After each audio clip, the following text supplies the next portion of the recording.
इति जन्म कर्म च मे दिव्यम एवं यो वेत्ति तत्पतः त्यक्त्वा देहम पुनर्जन्म नेति मामेति सो अर्जुन। कहीं ना आज बुझुची अर्जुन ये बुझुची धर्मराज ये प्रकृति रे से जो कर्म करती हसिले मध्य तांकर लीला चालिले मध्य तांकर लीला बंधन रे पड़िले मध्य तांकर लीला माठिया भांगिले मध्य तांकर लीला कौन तांकर लीला नुहे कुह से आज संसार को आसीथिले कौन करिथिले कर्माणि पुण्य निमहानि सुमंगलानि गायत जगत कलिमला पहराणि कृत्वा कालात्मना निवसतं यदुदेवगे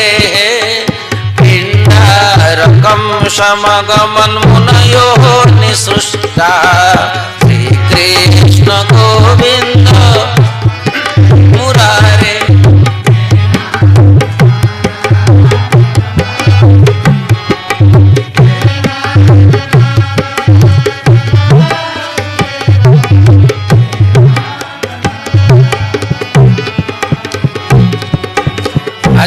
प्रकृति रे एते बड़ कर्माणि पुण्य निवहानि सुमंगलानि तांकर कर्म मंगलमय तांकर सब किछि कर्म मध्य मंगलमय अन्य मानकर पई ताहा मंगलमय। आ जानि छ केते बड़ से यशस्वी थिले तांकर ऊपरे आउ बोधे ब्रह्मांड केही नाही जहांकर आदेश मात्र के ब्रह्मा हाथ जोड़ी गिरी छिड़ा होतिले जहांको ब्रह्मा इंद्र स्तुति करुथिले से एड़े बड़ सृष्टिर सकल आधार थिले जगदाधार थिले साक्षात से सर्वांतर्यामी थिले एवं सही प्रभु कोन सारथी हेबार योग्य थिले सारथी हेबी हेथांते कि किए तांको सारथी करे थांता हैं किनु से निज तरफरु से सारथ्य को से स्वीकार करे। चिंता कर एते बड़ द्वारिकाधीश जहांकर नाम मात्र के राजा महाराज सम्राट माने पाद धौत करिया पई लोक लागि जानती अथच से सारथी हेबार योग्य थिले किंतु जानि छ दादा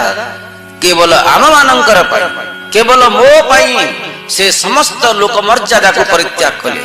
लोक माने बहुत हसिले दुर्योधन मध्य हसिला शकुनी तो आहुरी ठाका मारिक हसिला कर्ण हसिले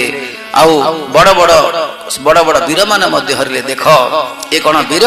वीरर एमिति हुए जे एते बड़ महावीर से सारथी हबार योग्य एपरे महारथी ए निश्चित भाव रे अनेक निंदा अपमान अपवाद भगवान पई दिया गला किंतु से भगवान से लोक मर्यादा को भ्रुक्षेप न करी निज स्वमुख रे कहले अर्जुन मु तुमर सारथी हेबी तुमे